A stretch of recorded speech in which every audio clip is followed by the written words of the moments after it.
today's lesson, we're going to begin to learn about the internal structure of the atom, what we call the subatomic structure, where the electrons and protons and neutrons are.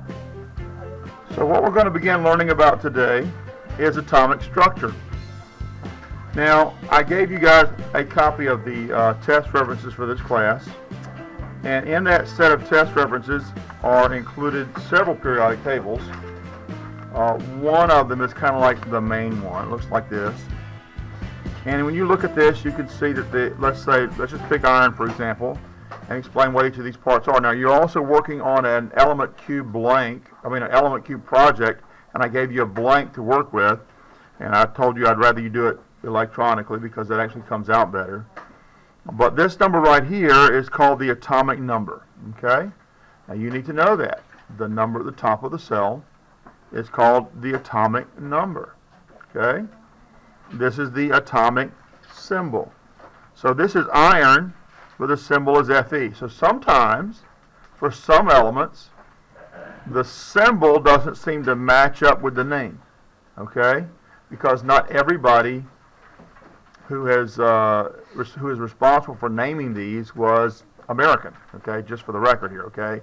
There are other people in the world, you know, that speak other languages. So Fe stands for ferrous or ferric, ferrate, I don't know. It's ferro something. That's iron in another language, okay?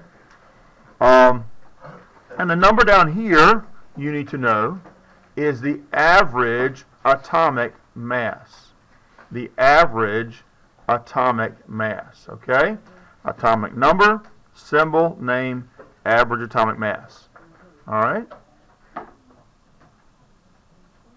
Now, when you make your element cube, unlike what's on the periodic table here, I want you to do your element name with a lowercase letter to start, not a capital letter name to start. All right?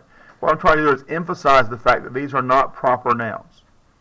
So you don't capitalize the name of elements unless it's the first word in a sentence or in a title or something. Okay? So you don't capitalize iron in a sentence unless it's, it fits one of those categories.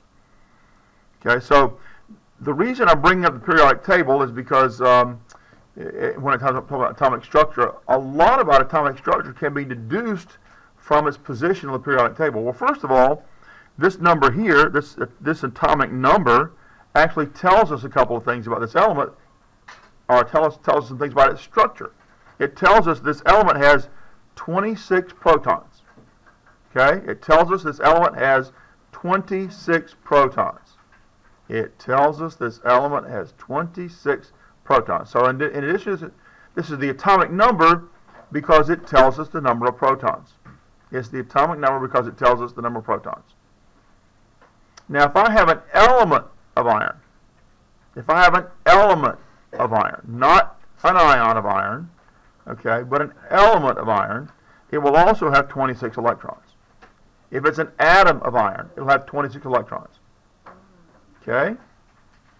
So, iron, all iron, whether it's an ion or anything else, all iron is going to have 26 protons because that's the atomic number, and the atomic number tells you the number of protons.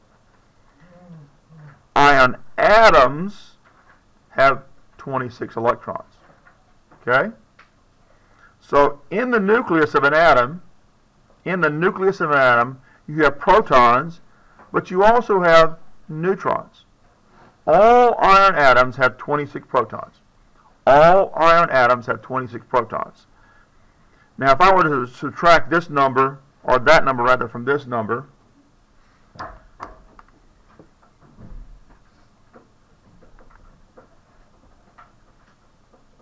let's see, we get 55.845 minus 26. We get 29.875, okay? The rest of that mass number, okay, this is the protons. Protons have a mass of 1 AMU, or atomic mass unit, okay? The symbol we use for an atomic mass unit is the lowercase letter U, okay? 26 is 26 atomic mass units. Lowercase letter U is the symbol. 26 It's 26 atomic mass units, lowercase symbol letter U. Okay? The mass is 55.845, but that's the average atomic mass.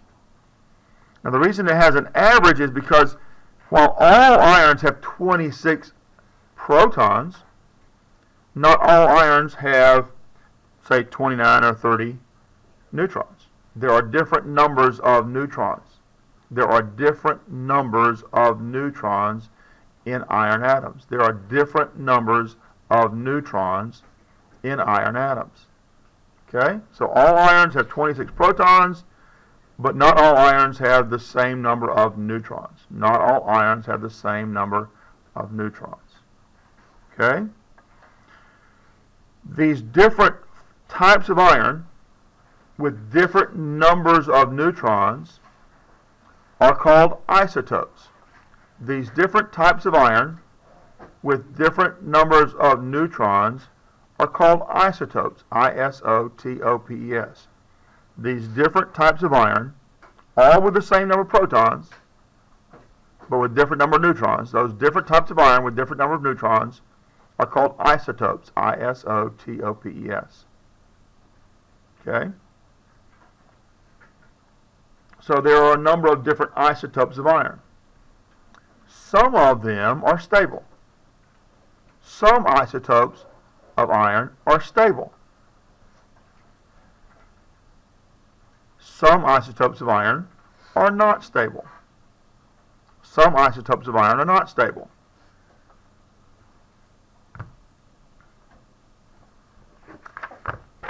If they're not stable, they're radioactive. Some isotopes of iron are stable. Some isotopes are not stable. If they're not stable, they are radioactive.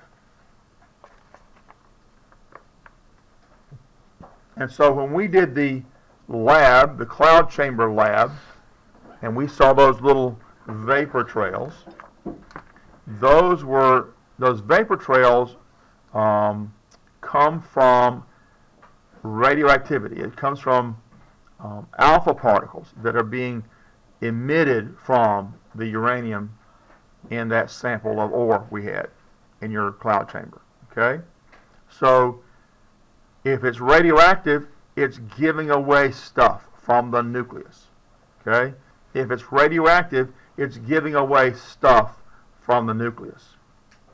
If it's radioactive, it's giving away stuff from the nucleus. Some of the things it gives away are alpha particles. So when we were doing the lab last week, and we saw those vapor trails indicating the emission of alpha particles, it meant that the nucleus was losing alpha particles from those uranium atoms. And we said that if you looked really, really carefully, every once in a while, instead of sort of a straight line vapor trail, you see a kind of a squiggly line vapor trail. And that would be an indication that you had beta particles being emitted. Okay? So that cloud chamber can show you evidence of both alpha particles and beta particles. Okay? Now that doesn't mean you saw alpha particles. You cannot see alpha particles. No one can see alpha particles. To my knowledge right now, we don't have any kind of a technological device that will allow anyone to see an alpha particle. So any evidence we have of alpha particles is somewhat circumstantial. We know they're there because we have evidence of them, like what you saw in that cloud chamber. We know that there are beta particles because we have evidence of those beta particles, and some of that evidence you saw in that cloud chamber. That's not the only evidence. There's lots of evidences, but that's one of the evidences that there are alpha particles and beta particles being emitted from radioactive atoms. If I had some radioactive iron, I might also be able to get some alpha particles emitted from those, or beta particles emitted from those. Okay? But in addition to what you saw in the cloud chamber, you saw alpha particle evidence. You may have seen beta particle evidence. There was also some evidence that you didn't see, and that's gamma radiation. All right. Now there is evidence of gamma radiation, but we don't have the technology in this class to show you that evidence. Okay. I don't have the equipment. It's a little too expensive to get a gamma particle receptor. All right. Just too high end. But there was gamma radiation. Now, gamma radiation, of all forms of radiation, is the most dangerous. So let's back up a minute. Alpha particle radiation is not very dangerous. Alpha particle radiation is not very dangerous. Alpha particle radiation is not very dangerous. In fact, of all forms of radiation, it's probably the least dangerous. Okay? If an alpha particle hit this piece of paper, it would just bounce off.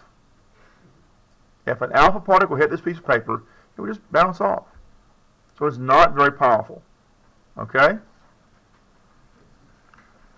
Beta particles, on the other hand, are a bit more powerful. Not that they're smaller. Partly it's the fact they're smaller that makes them more dangerous, but part of it also has to do with the speed, how fast they're traveling. Okay? Beta particles will penetrate through your skin. Okay? Beta particles can, if you have enough of them, can cause some damage to your skin, but they don't go all the way through you. Okay? Beta particles are more dangerous than alpha particles. Alpha particles bounce off a piece of paper. Beta particles would bounce off a thin sheet of aluminum, for example. So if you have an aluminum soft drink can, the beta particles aren't going to go through that. That makes sense? Beta particles will not penetrate a thin sheet of aluminum. Okay? They'll penetrate the piece of paper, but not a thin sheet of aluminum. Okay? Gamma radiation, we could say that gamma radiation comes in particles, but most of the time we're talking about gamma radiation, we say it's light waves. Gamma radiation is a form of light wave. Okay? Gamma radiation is a form of light rays. Light waves were rays too, but waves. Okay? Now, when I say light waves and it not being a particle, light actually comes in little packets. You got little packets of these light waves, and we call those little packets of light waves photons. Okay, so all light, the light coming out of the lights in the ceiling, the light coming off the computer screen here, anything that allows you to see, those are all coming in little packets we call photons. Okay, all light comes in waves, but those waves are also in packets we call photons. All light comes in waves, but those waves are in little packets called photons. And so light has both wave and particle behavior. Okay? Light has both wave and particle behavior, because while it's a wave, those waves come in particles, little packets of particles. And so we call those photons. Okay? Photons. P-H-O-T-O-N-S. Okay? If you're a Star Trek fan, you've heard of photon torpedoes. Nobody's a Star Trek fan but me? Okay. Got it. Well, photon torpedoes are the most powerful weapon the Federation of Planets has. So, for whatever that's worth to you. Okay. I think it's cool, but I'm a science fiction fan, so what am I to say? All right. So, while I've been talking about iron as the example, I've only been using it as the example, okay? The iron is the example, but all other elements on the periodic table have the same sort of behavior we're talking about. This is the element symbol for cobalt, atomic number, the name, and average atomic mass. Okay? And so when we have the average atomic mass here, that's because we've taken all the known amounts of all the different isotopes of iron and averaged them out.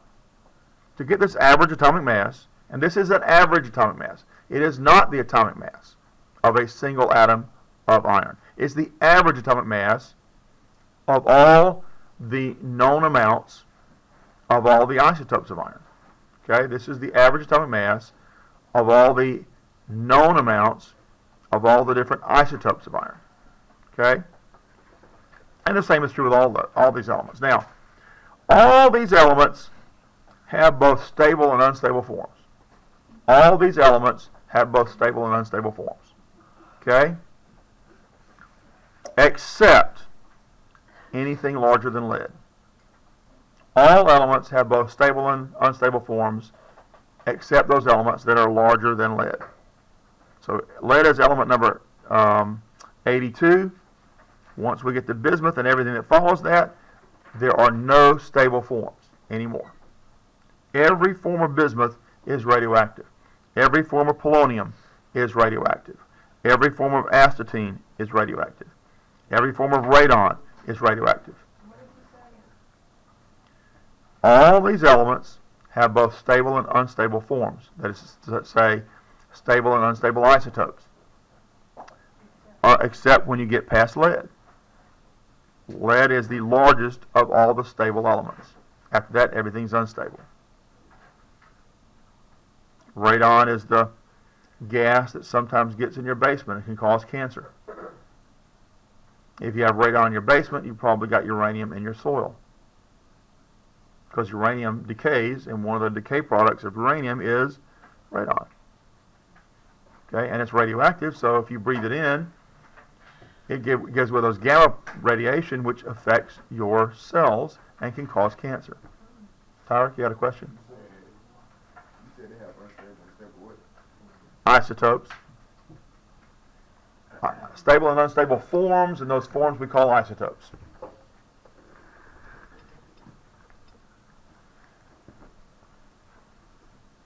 All right, so the nucleus then of an atom contains both neutrons and protons.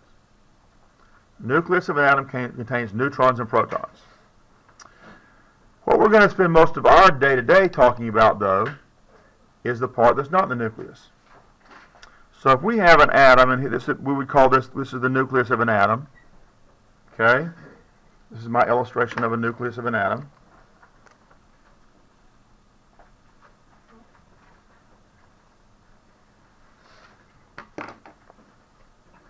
Around that nucleus, we're going to have a huge cloud of electrons. So all the electrons are around the nucleus. They're not actually part of the nucleus, okay?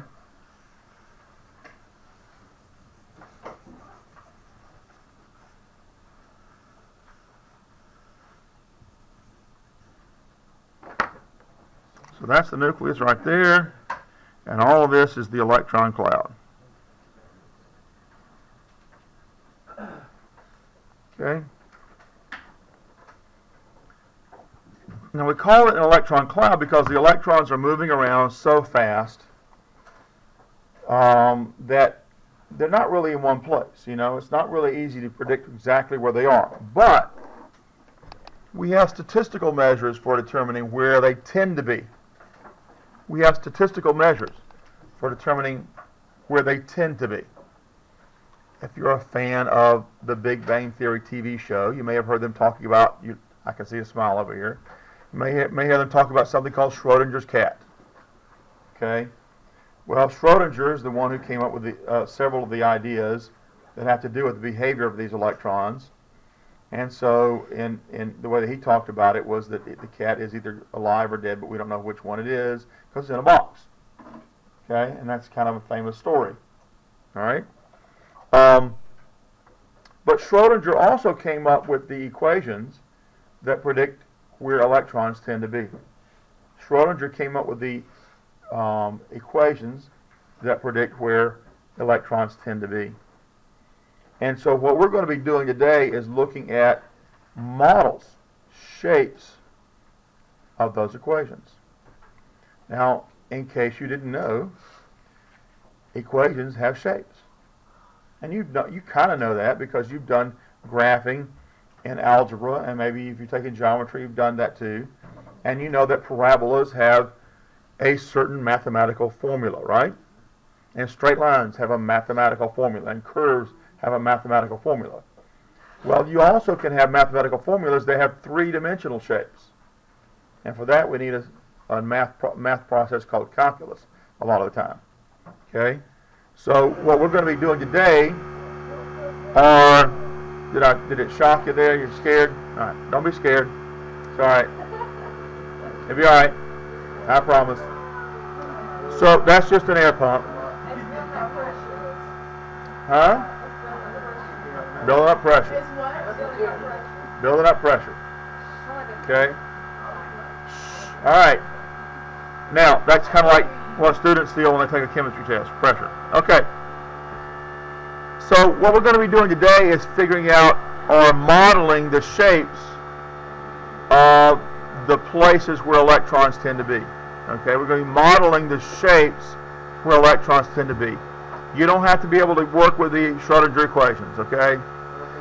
Those are so complex that even seniors in college have trouble with them. All right, they're really complex calculus equations, but Schrödinger is the one that figured them out, and his equations show that because electrons have charges and they have certain behaviors we know about, they tend to live, if you could put it that way. Now, when we say live, that's like personifying electron, which means we're saying that electrons are like people or animals or something. They're not, okay? Electrons are inanimate objects, okay? Now, inanimate meaning they don't have reasoning, they don't reproduce, they are not alive, but that doesn't mean they aren't moving, okay? They are moving all the time.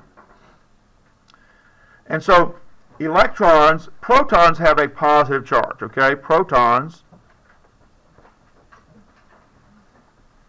have a positive charge, okay? They're positive, all right? Am I sure? I'm positive. Okay? The symbol for a proton is a lowercase p with a plus sign, okay? Because it has a positive charge. The p doesn't stand for positive.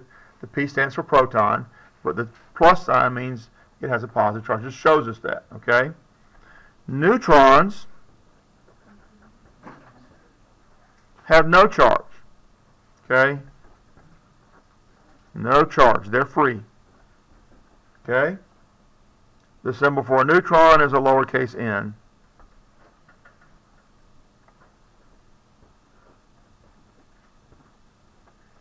Electrons have a negative charge.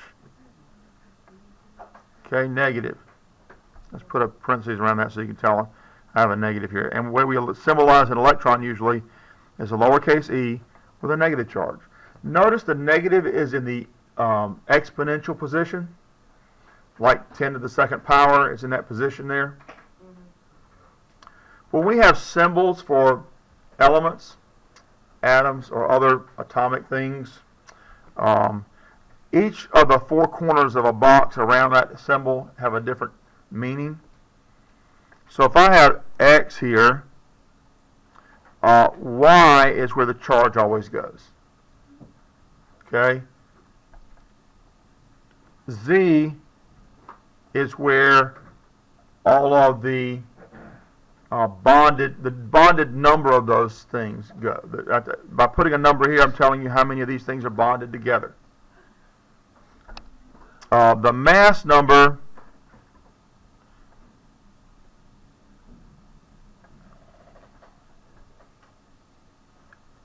I'll put V up here. That's the mass number up there, and the atomic number goes down here. Okay? So, mass number, atomic number, charge, and number of bonded of these things. Okay? Mass number, atomic number, charge, and how many of these things are bonded. All right? So electrons then are what most of chemistry is about. Now, you have to have an equal number of protons and electrons for an atom to be neutral. Okay? If I have extra protons, there's a charge, a positive charge, and it's no longer an atom anymore, it's an ion. If I have too many electrons, it's no longer a neutral charge, it's a negative charge. Okay? And so, if that's the case, we have another kind of ion.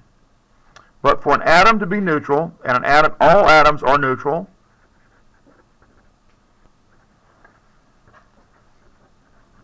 and they are neutral because they have equal numbers of protons and neutrons.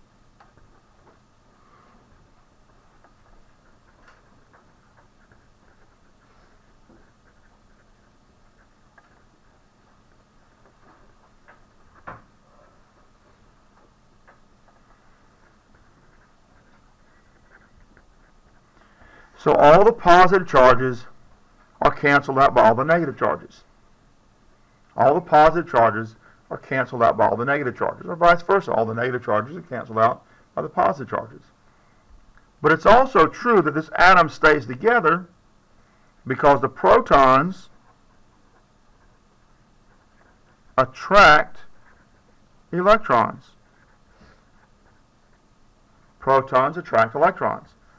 So the electrons tend to stay close to the proton, or nucleus where the protons are, but they don't actually join up with the nucleus, okay? They are separated from the nucleus. They remain in the electron cloud. So if protons attract electrons because they have opposite charges, and that is true, you should have learned that in physical science, opposite charges attract. Opposite charges attract. So protons attract electrons. Okay?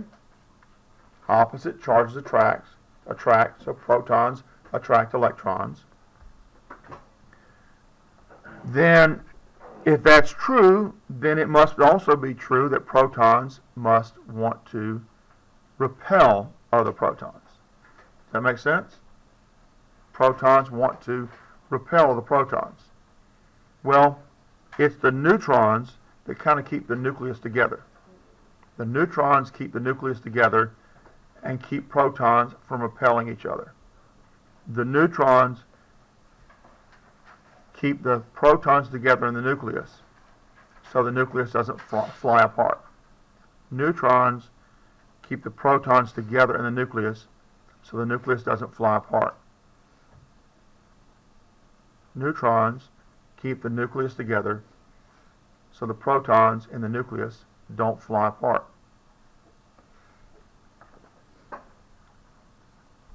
But there are no neutrons in the electron cloud. And so a different process keeps electrons from flying away. Okay? A different process keeps the electrons from flying away. And we call that process in chemistry opposite spin. We call that process in chemistry opposite spin. If I were a nuclear physicist, I would call it quantum entanglement. Okay? Quantum entanglement. So opposite spin and quantum entanglement kind of mean the same thing. Quantum entanglement's a bigger term. Opposite spin only refers to electrons. All right? Now, the reason we get this idea about opposite spin is kind of deep, all right? But if your house has a doorbell, that doorbell works because of this same concept or idea.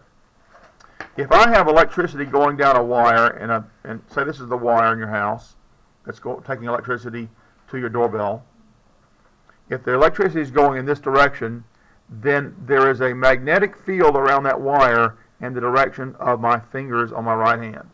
Okay?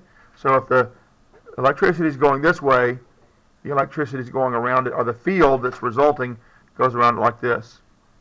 Okay? If that weren't true, radios wouldn't work. That's the process behind radio and TV actually getting a TV signal to your house. Okay? Because of this right-hand rule, it's called, because of this effect. So when this electromagnetic radiation strikes a wire, it also makes electrons move.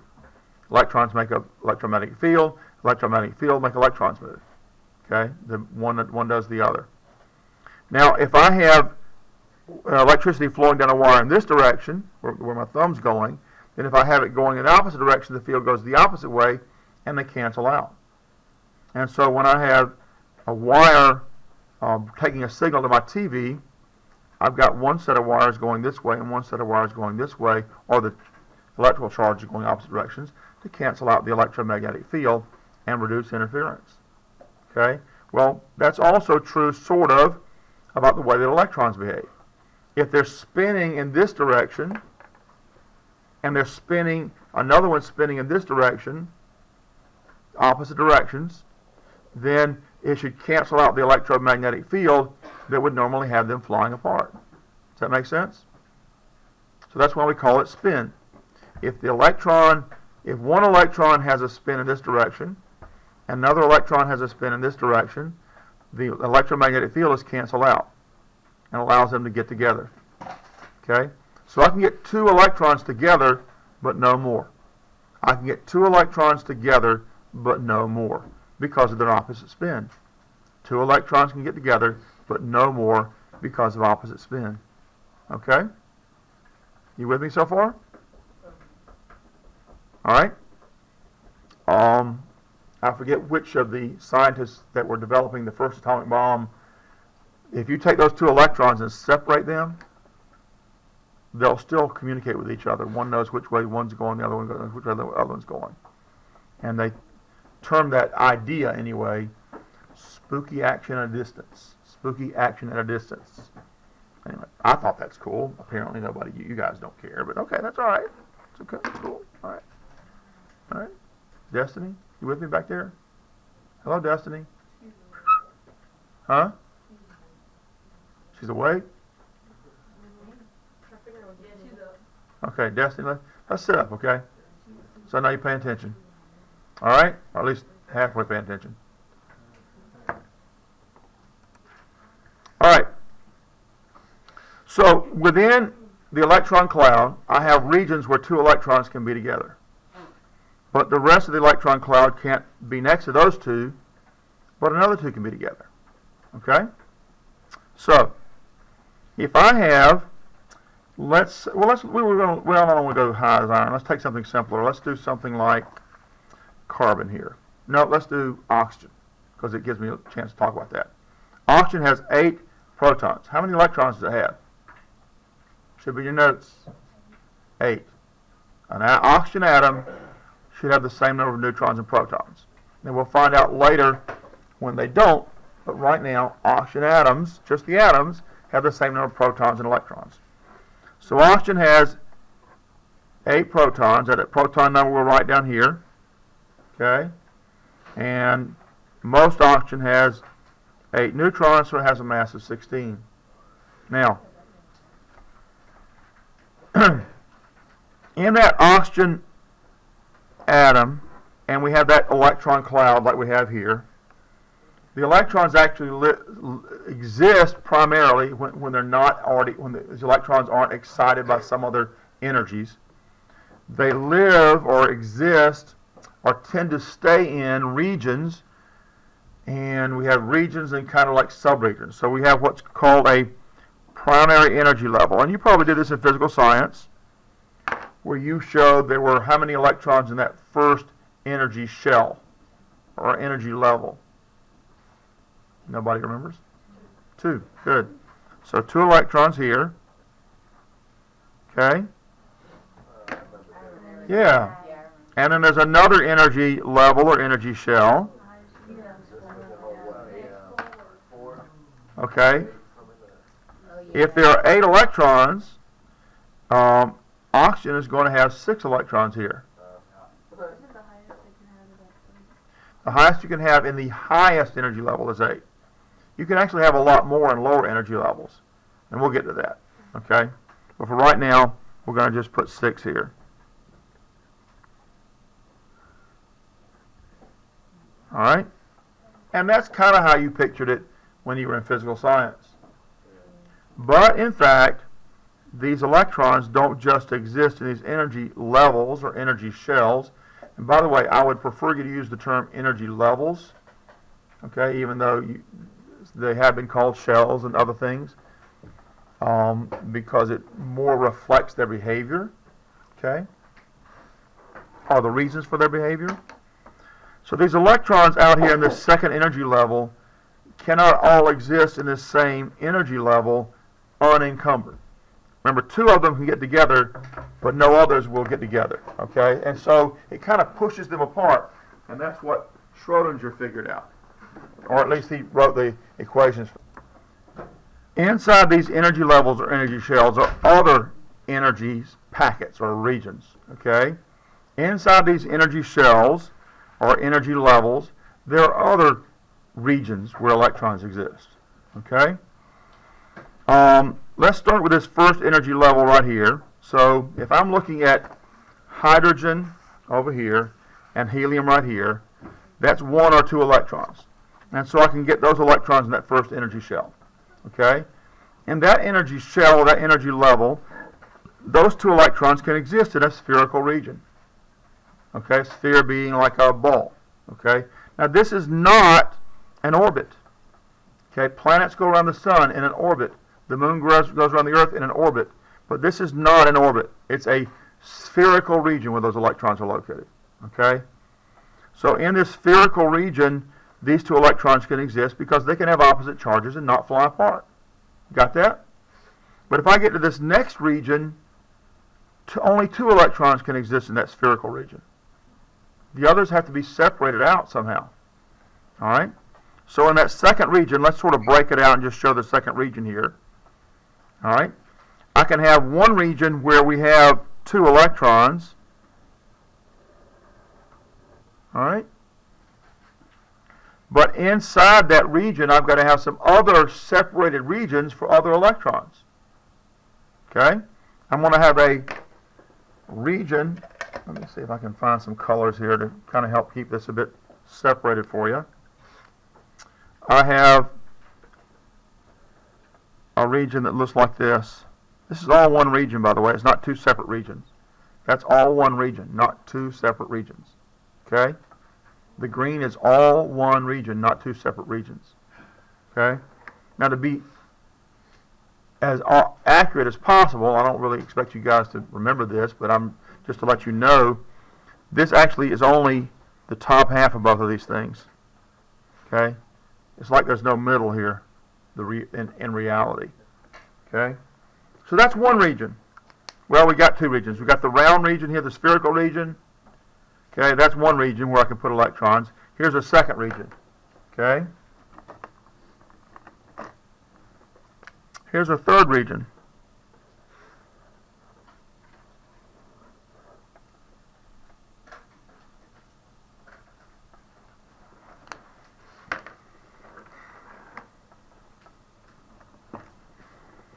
Now, this is a two-dimensional sheet of paper. Okay? I can go up and down and side to side, but I can't draw anything on this piece of paper that's going to be coming out toward you. Right? Nor can I draw anything back behind the paper. So I'm going to kind of illustrate this using perspective. How many of you have taken art and know what perspective means? Good. I'm not good at it. Well, I understand for it. okay. So if you've taken art, you kind of know what perspective means. Yeah. All right? It's where you draw things in a way that indicates the three-dimensionality of the image, even though it's on a two-dimensional piece of paper or canvas or whatever. Okay? So I'm going to draw another one of these regions like this, where one of it comes out toward you and the other part goes back behind. Okay? So I'm going to draw it like this. And the other part's going to be like tucked in behind here like this, back behind everything. Okay? That gets a bit complex, right? And it's kind of difficult, especially if you haven't taken any art. Wow, you never realized that taking art was going to help in chemistry, did you? How about that? You can tell your art teacher how it helps in chemistry. Okay? It's hard to, in your mind, get a grasp of this unless you've seen it before. Okay? So that's what we have balloons for. We're going to be using balloons to make these three regions that exist down in here. Now, before we do that, let's be clear about what these things are called. So this region right here is an energy level. Okay, and this black line or circle here represents the second energy level. The same is true with the third, or fourth, or fifth energy levels. Okay, but within that energy level, we have a sub-level called S.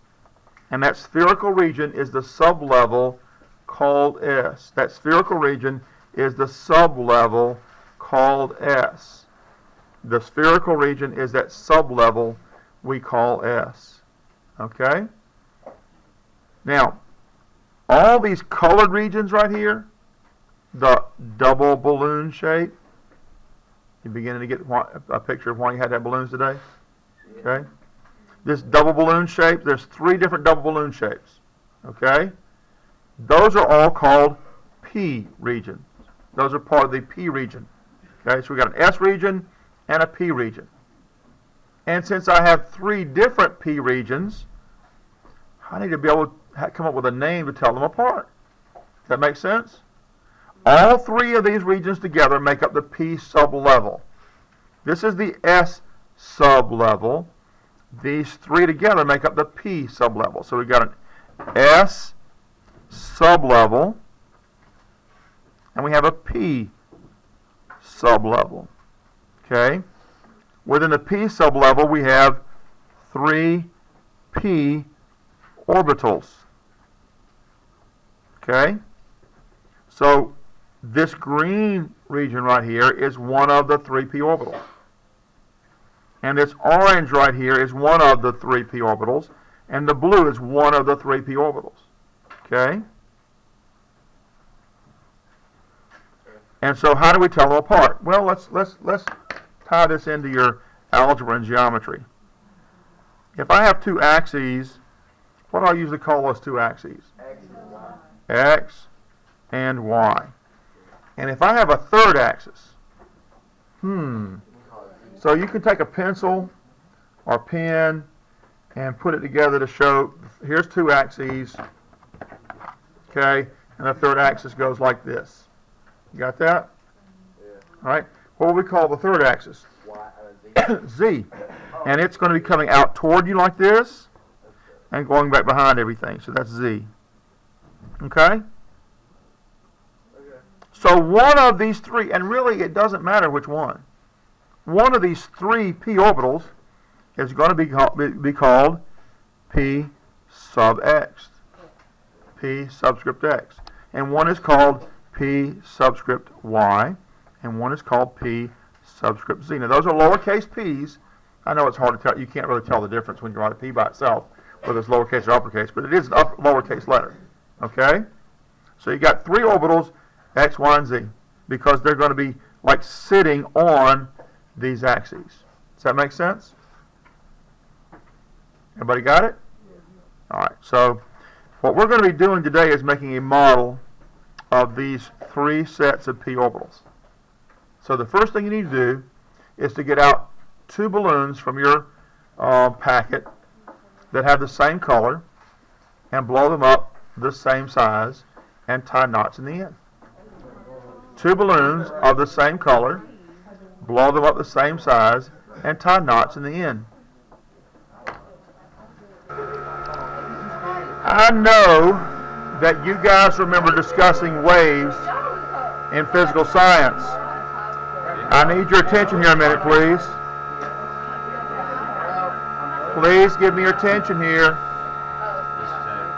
Listen up, please. I know you recall discussing waves in physical science. And we said a wave looks something like this. Alright? And it continues on to the right and on to the left. Okay?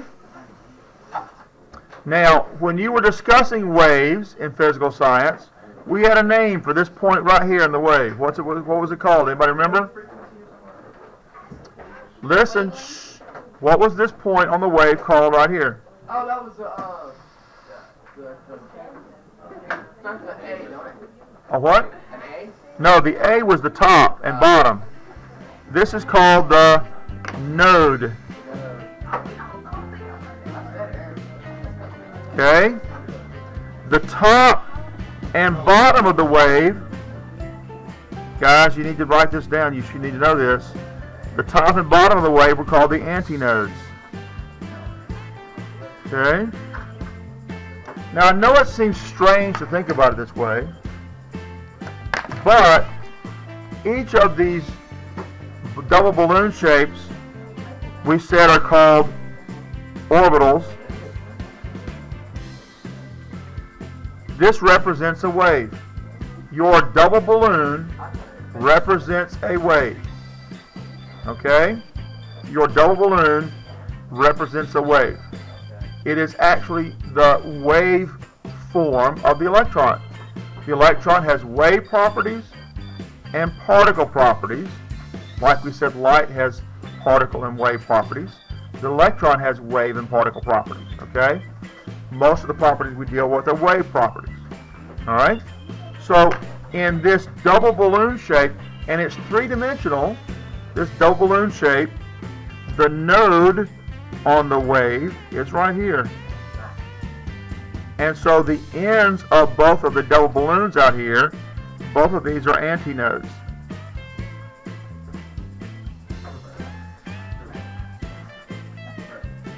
All right? Now, so what I want you to do on your balloon model now of a p orbital is to write the word antinode 1 on one end and antinode 2 on the other. So you can see there are two antinodes represented by your double balloon shape. Yeah, you have px out on the end. Okay, so you label the outside. You've got a dotted line around the center. 1 and 2. Okay. No, out here on the ends. So out here on the ends, you're going to label those px and antinode 1, and then px antinode 2. Okay, so that you know, and you can remind yourself and try to remember that there are two antinodes represented by this one p orbital. Now, when you get all that done, blow up another double set of a different color. And finally, you're going to make a third set of double balloons, labeling them in the same way, only the first set is px, then py, and then pz. And then when you're done, you'll put them together so that you get a structure that looks something like this.